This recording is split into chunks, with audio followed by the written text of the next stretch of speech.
Hello, everybody.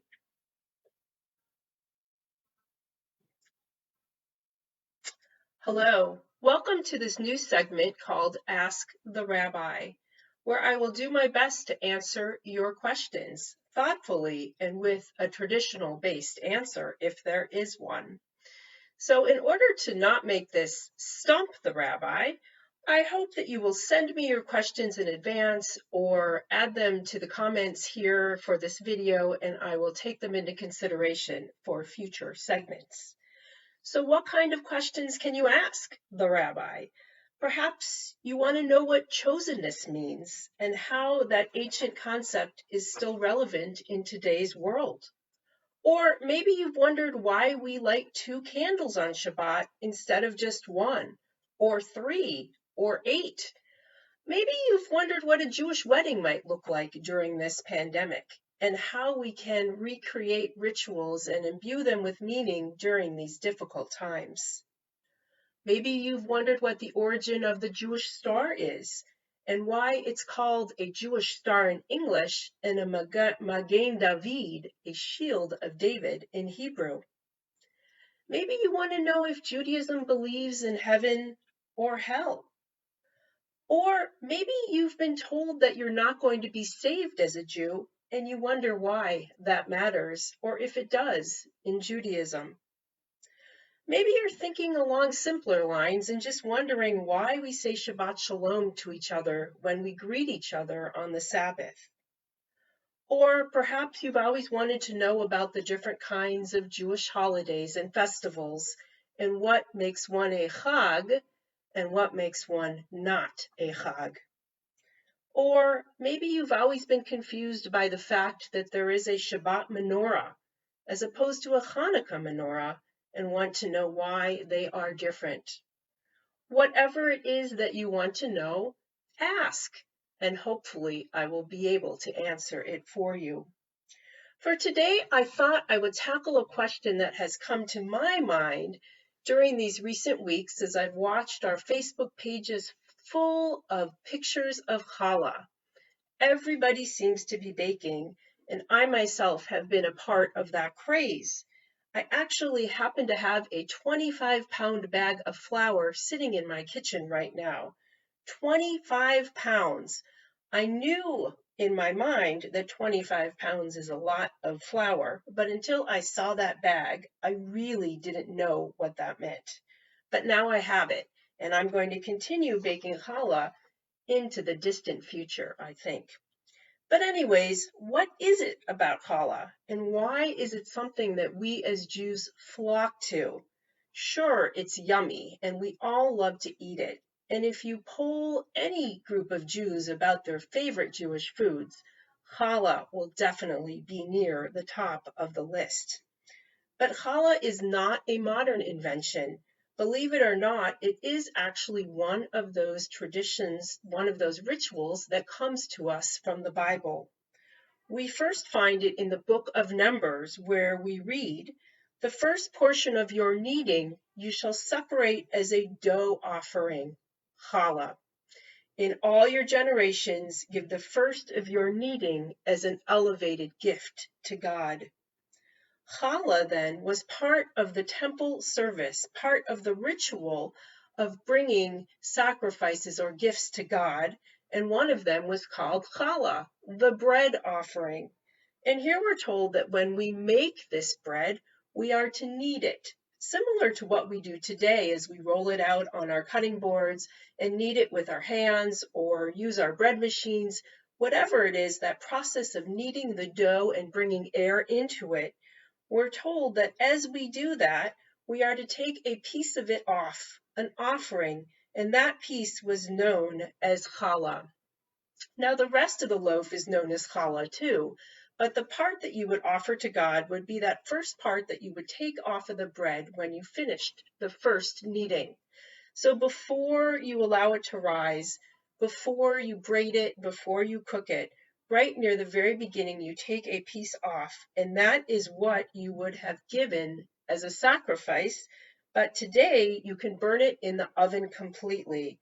And this is what the mitzvah of challah is taking off that bit of dough, burning it in the oven, and using that time to think about others in our community who need us to be thinking about them.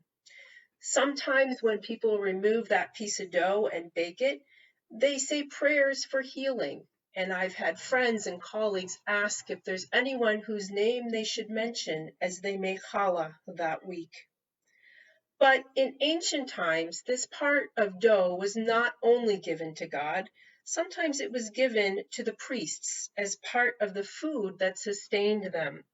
So we are to remember that when we bake, we should be thinking about others, whether we recite prayers for them as we separate the challah and offer it to their prayer, offered as prayers for their healing or offered in their memory, or if we perhaps bake challah for others, and some of us have definitely shared it with our neighbors and friends. So we can continue this mitzvah by just taking that small bit of dough and thinking of someone who needs our prayers and our good thoughts. Now, what about the braiding? There are many different designs, but there really aren't any that are truly more significant than others. It is a custom to braid each loaf, we're supposed to have 2 when we begin Shabbat, with 6 strands each. Together, the 12 is significant in that it reminds us of the 12 loaves that were given to the priests as the bread offering. That was the actual offering. Or sometimes the 12 can refer to the 12 tribes, 1 strand for each tribe. As far as I know, there's no significance to the other designs I've seen that have 3 or 5 or 7 braids.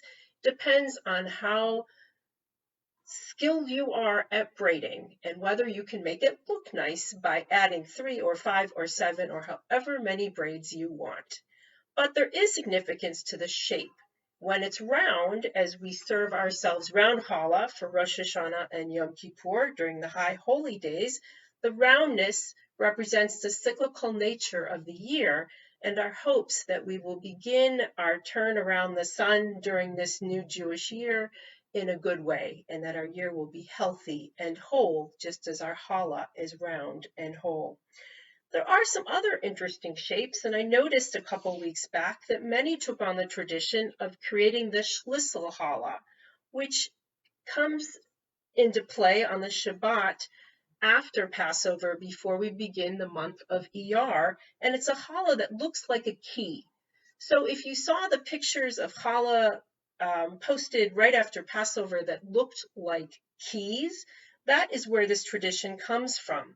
And it's a tradition that began in the 1800s when Rabbi Avraham Yehoshua Heschel wrote that we are now out of the wilderness. We do not have to worry about our sustenance.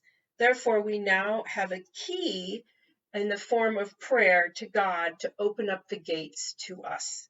So the key is a traditional challah you can try to make, and there are other shapes as well as we continue through the year. So we've baked the challah, we've set aside part of it for those who are in need of our prayers and our thoughts, and now we turn to our Shabbat table. Why do we have 2? We have 2 to represent the double portion of manna that God gave our people in the wilderness, remembering that God provided for them when they came out of Egypt, but on Shabbat they were given a double portion so they did not have to break the rules of Shabbat to gather it. So once we have our 2 chalot, our 2 challah loaves on our table, we traditionally cover them because they come last in our blessings for Shabbat, and we hope that they will not feel left out or embarrassed that they come last. That is what we tell our children, and it makes sense, I guess, that we might be inclined to eat the challah first because we're sitting there smelling it and waiting to eat it, but we have to remember its place in our Shabbat blessings, and we cannot eat it until we have blessed it and recited the appropriate words of Hamotzi, the blessing thanking God for giving us such special foods to eat. Now here's an interesting thing that you might not have known. We do cover the challah, and for perhaps the reasons that I suggested, but if you use a knife to cut your challah, you are supposed to cover that too. Now, in my house, we just rip the challah apart. Perhaps it comes from spending so many summers at camp where we don't have knives on the table, and we just kind of each rip a piece after the blessing has been recited.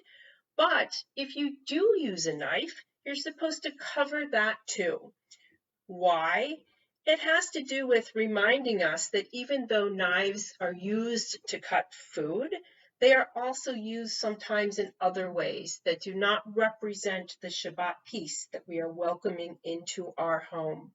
So to preserve this principle of dignity and of peace, we cover the knife so that we don't look at it as a weapon sitting on our table, but only as a means to enjoying the sweet, yummy challah that we are about to put into our mouths. So if you have joined this challah craze, I encourage you to perhaps think about taking a bit of the dough and using it as an opportunity to think about prayers for healing, blessings for your family, those in need, and perhaps those in your community who you might be able to share the fruits of your labor with. And to remember that challah is indeed a biblical tradition, and yet it's one that we follow so closely today. It has become a part of every Jewish ritual celebration. What would be a Jewish event or Jewish Shabbat without challah? So I hope that has enriched your understanding of the challah that you bake and the challah that you eat. And I look forward to answering the questions you may have in the weeks to come.